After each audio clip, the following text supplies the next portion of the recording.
Thank you very much. And City News is declaring the Liberals have won. They will form the next government. However, we do not know at this point, as the numbers continue to come in, whether it will be a Liberal minority or a Liberal majority government. Again, City News is declaring the next government in this country will be Liberals. And on that note, we're going to go straight to Glenn McGregor, who's standing by at Liberal headquarters in Ottawa. Glenn. Yeah, big cheer through this room, Cynthia. Not that many people here yet. It's still early in the night. We expect more, thousands, hundreds more to come into this room. But yes, a big cheer in response to what they were seeing on screen, that the Liberals have now secured at least a minority government. Let's think about what an incredible change this was. Only 3 months ago, it looked like the Liberal Party, Canada's natural governing party, as they like to call themselves, was heading maybe not to extinction, but obliteration in the next election. The numbers for Justin Trudeau, his approval numbers were so incredibly low. And finally, that decision by Chrystia Freeland, then as finance minister, to withdraw, to resign, set in a chain of motion that put us here tonight with Mark Carney, a new leader, someone who was not experienced in politics, had an incredibly impressive resume coming into the job, but was not a retail politician, had to kind of learn on the job, learned very quickly. And of course, we saw shots of him earlier watching the results from his hotel suite. We haven't got any solid numbers yet from his own riding in Nepean, but we don't think that is going to be particularly close. But let's think about how we got here just tonight. We saw those numbers, those early numbers coming from Atlantic Canada. It looked like the Conservatives were overperforming expectations compared to what we'd seen in public opinion polling. But then as those advanced polls came in, those numbers started to change a little bit, especially in the case of Sean Fraser in Central Nova, the Nova Scotia riding. Of course, he had been the housing minister and was touted by a lot of people as being the successor eventually to Justin Trudeau. He decided he wasn't going to run. Then Trudeau resigned. He decided he was going to get back into it. Looks like he's getting back in the race now. And when some of those numbers from his riding were on screen here, lots of cheers because he is very well liked within the party. Then you go into Quebec. We saw what a lot of pollsters were predicting was the collapse of the Bloc Québécois vote, and that's exactly what we've seen. Liberals gaining seats throughout Quebec. Ontario, a similar trend there. Also the NDP vote really collapsing.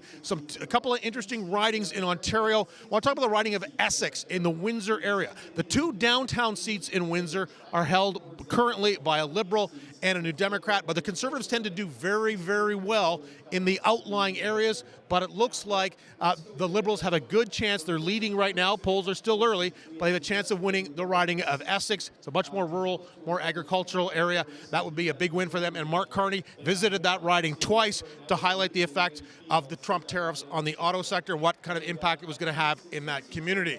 The other seat I'm really going to be watching closely, Cynthia, is Peterborough. This was until last election considered a bellwether riding. That is, it was really accurate in predicting who was going to win the national election. And that trend broke only last time in 2021 when Michelle Ferreri, a former radio broadcaster, won that seat. Liberals were pushing to get it back. Currently, she is trailing there. So that potentially is an indicator of the way things are going to go across the country. I think the thing we got to watch for in the next half hour or so is to see how the NDP does in British Columbia. We've seen, as I said, their vote is collapsing right across the country. As last I checked, they were leading or elected in only 3 seats.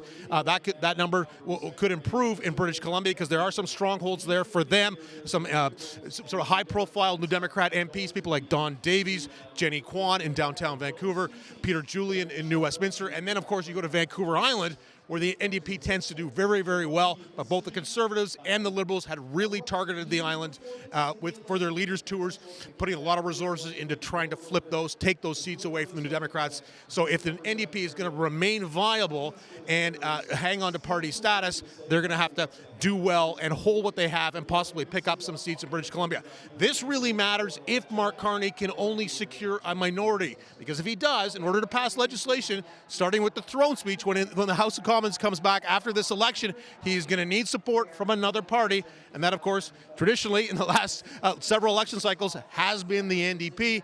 So we're going to see how the New Democrats do. Jagmeet Singh, the leader, also potentially in trouble in his own riding of Burnaby Central. But I think we'll see if the Liberals can inch further beyond the minority that City News has already called, get closer to majority. If they don't, they're going to hope that the NDP does well so they could potentially partner with them again in the House of Commons when it's resumed, Cynthia. All right, Glenn McGregor, it's like a game of chess. Thank you. And remember, a majority is 172 seats. That's what the Liberals need for a majority. Now, let's check in with Zhao Li, who's at Conservative headquarters in Ottawa. Now, Zhao, any defeat is painful, but this one must be especially so for Pierre Poilievre, who was absolutely convinced, I'm sure, that he was going to win an overwhelming majority just a few months ago. Yeah, it's like somebody sucked all the air out of this room. The Liberals are not exactly running away with it, which certainly the people here appreciate, but the pickups that the Conservatives were really counting on in Eastern Canada, they did not materialize. I was talking about South Shore St. Margaret's a few hours ago. That's southern Nova Scotia riding. That's Rick, the incumbent MP for that was Conservative Rick Perkins. That's gone towards the Liberals now, so that's another pickup that the Conservatives were really hoping for, or rather a hold that the Conservatives were hoping for. It's actually flipped Liberal instead. You look at Quebec, every riding there that's not red has gone blue, but not the right shade of blue as far as people in this room are concerned. The BQ are picking up essentially anything the Liberals don't get in Quebec, at least that's how it looks right now. I understand Glenn was talking a little earlier about the riding of Peterborough. That's Michelle Ferrari's riding. She's an effective parliamentarian for the Conservative Party, so that is going to be a big loss for them if they're not going to be able to return her to Parliament. A good pickup for the Conservatives, though, Calgary Nose Hill. That's Michelle Rempel-Garner's riding. She has retained her seat. They'll be sending her back to Ottawa. That's very important. She's been lower profile for the Conservatives over the last year, but she's an extremely effective speaker, good fundraiser, could be a potential future, I don't want to say future leader, but important to the future of the party. So looking beyond this election, it is good for the party, certainly, that Michelle Rempel-Garner will be back in Ottawa working for them. But honestly,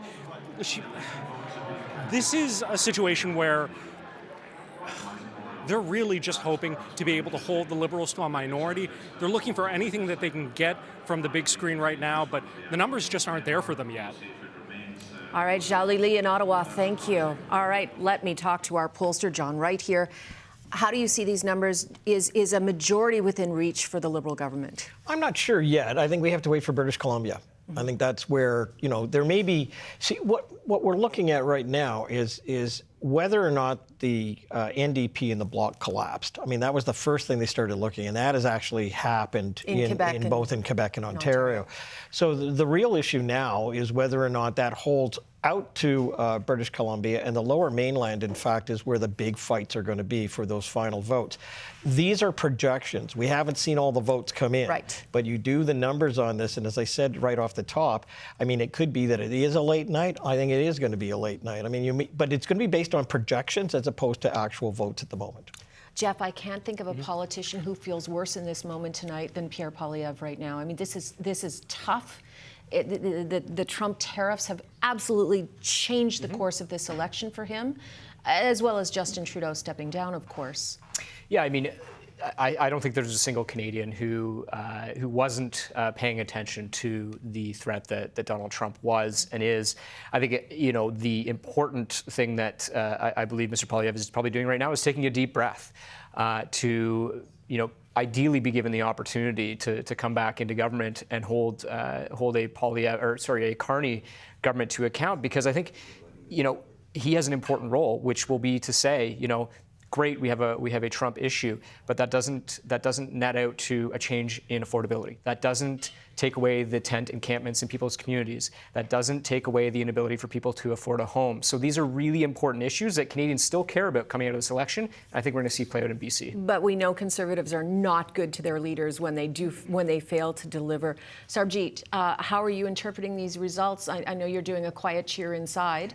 Do you think that Carney can pull off a majority? Based on the numbers you're seeing come in? I think it's very possible, and I think actually the message has been sent loud and clear that Canadians want a government that's going to bring everyone together and do what's best for the country. So if Pierre Poilievre is going to do the same old, which is just criticizing and talking about problems instead of bringing solutions and working collaboratively, the NDP were able to deliver for their constituents dental care, pharmacare, daycare, school lunch program by leveraging whatever they had to focus on programs. And I think that's what Canadians are going to want at this time, not more of the same, more working together.